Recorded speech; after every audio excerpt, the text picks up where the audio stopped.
Hi മക്കളെ, 9ാം ക്ലാസ്സിലെ Kerala പാഠാവലിയിൽ Christmas പരീക്ഷയ്ക്ക് വരാൻ പോകുന്ന പാഠഭാഗത്തിന് ഏറ്റവും ചുരുങ്ങിയ സമയം കൊണ്ട് സെറ്റാക്കുന്ന ഈ വീഡിയോയിലേക്ക് എൻ്റെ പ്രിയപ്പെട്ട മക്കൾക്ക് സ്വാഗതം.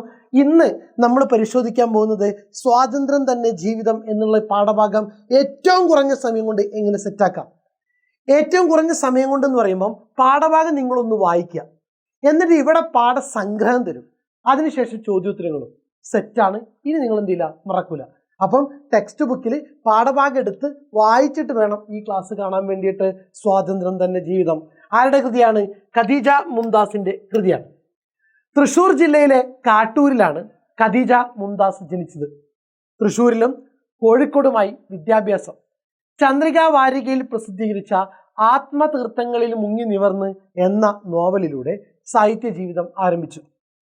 2007 പ്രസിദ്ധീകരിച്ച ബർസ എന്ന നോവലിലൂടെ മലയാള സാഹിത്യ ലോകത്ത് പ്രശസ്തിയായി. 2010 കേരള സാഹിത്യ അക്കാദമി പുരസ്കാരത്തിന് ഈ നോവൽ അർഹയായി. ഡോക്ടർ ദൈവമല്ല, ആതുരം എന്നിവ മറ്റ് കൃതികളാണ്. പാഠസംഗ്രഹം ഇങ്ങനെയാണ്.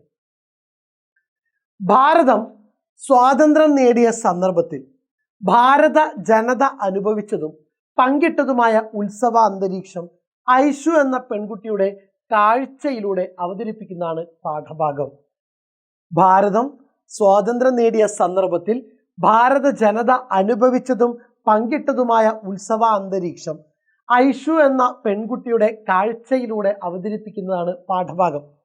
എല്ലായിടത്തും ഇന്ത്യൻ പതാകകൾ കയ്യിലേന്തി ആബാലവൃദ്ധം ജനങ്ങൾ സ്വാതന്ത്ര്യത്തെ എതിരേറ്റു. തൻ്റെ സ്കൂളിൽ ദേശീയ പതാക ഉയർത്തിയ നിമിഷം അഭിമാനത്തോടെ ഐഷു ഓർക്കുന്നു. അന്ന് നടന്ന ഘോഷയാത്രയിൽ എല്ലാ സ്കൂളിലെയും കുട്ടികൾ ഒന്നിച്ചു ചേർന്നു. പല വഴികളിലൂടെ വന്നെത്തിയ ഘോഷയാത്രകൾ കൂടിച്ചേർന്ന് വലുതായി വലിയ പുഴ പോലെ മാറുന്നത് അവൾ കാണുന്നുണ്ട്. അഭിമാനവും സന്തോഷവും നിറഞ്ഞ ഈ നിമിഷങ്ങൾ ഖദീജ മുംതാസിന്റെ നീട്ടിയെഴുത്തുകൾ എന്ന നോവലിൽ ആവിഷ്കരിക്കുന്നു. ഈ ഭാഗമാണ് നമ്മുടെ പാഠഭാഗം. സംഗ്രഹം ചെയ്യുക മക്കൾ, ഒരു തവണ കൂടി വായിച്ച് സെറ്റാക്കി വെക്കുക. ആദ്യത്തെ ചോദ്യം: ഇന്ത്യ സ്വതന്ത്രയാവുന്നു, ഞാനും സ്വതന്ത്രയാവുന്നു. എൻ്റെ സ്വർണ്ണ ചിറകുകൾക്ക് എന്തുമാത്രം തിളക്കമാണ്. ഞാൻ പറന്നു കാണാൻ പോകുന്ന ലോകങ്ങൾക്കിനി 700 വർണ്ണങ്ങൾ. സ്വാതന്ത്ര്യത്തെക്കുറിച്ചുള്ള ഐഷുവിൻ്റെ എന്തെല്ലാം പ്രതീക്ഷകളാണ് നോവൽ ഭാഗത്ത് തെളിയുന്നത്? ചർച്ച ചെയ്യുക. ഇന്ത്യ സ്വതന്ത്രയാവുന്നു, ഞാനും സ്വതന്ത്രയാവുന്നു. എൻ്റെ സ്വർണ്ണ ചിറകുകൾക്ക് എന്തുമാത്രം തിളക്കമാണ്. ഞാൻ പറന്നു കാണാൻ പോകുന്ന ലോകങ്ങൾക്കിനി 700 വർണ്ണങ്ങൾ. സ്വാതന്ത്ര്യത്തെക്കുറിച്ചുള്ള ഐഷുവിൻ്റെ എന്തെല്ലാം പ്രതീക്ഷകളാണ് നോവൽ ഭാഗത്ത് തെളിയുന്നത്? ചർച്ച ചെയ്യുക. സെറ്റ്. നോക്കുക, ഇനി വെള്ളക്കാരില്ല, അവർ താങ്ങി നിർത്തുന്ന രാജാക്കന്മാരില്ല. നമ്മൾ ഇന്ത്യക്കാർ തന്നെ നമ്മളെ ഭരിക്കും. സമത്വ സുന്ദരമായ നമ്മുടെ സ്വന്തം ഭരണം. ഇനി കൃഷിക്കാരെ പിഴിയുന്ന നികുതി ഉണ്ടാവില്ല, അത് മുടങ്ങിയാൽ വരുന്ന ജപ്തികളും ഉണ്ടാവില്ല, ഗുണ്ടാ പിരിവും ഉണ്ടാകില്ല. തിന്നാൻ അരിയില്ലാത്ത അവസ്ഥയില്ല, പൂഴ്ത്തി വെപ്പുകാരില്ല.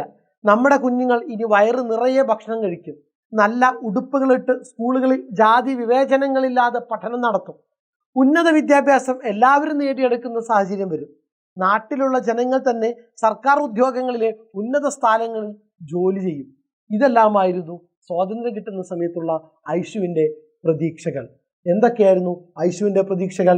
ഇനി വെള്ളക്കാരില്ല, അവർ താങ്ങി നിർത്തുന്ന രാജാക്കന്മാരില്ല, നമ്മൾ തന്നെ നമ്മളെ ഭരിക്കും. സമത്വ സുന്ദരമായ നമ്മുടെ സ്വന്തം ഭരണം. ഇനി കൃഷിക്കാരെ പിഴിയുന്ന നികുതി ഉണ്ടാവില്ല, അത് മുടങ്ങിയാൽ വരുന്ന ജപ്തികളും ഉണ്ടാവില്ല, ഗുണ്ടാ പിരിവും ഉണ്ടാകില്ല. തിന്നാൻ അരിയില്ലാത്ത അവസ്ഥയില്ല, പൂഴ്ത്തിവെപ്പുകാരുമില്ല.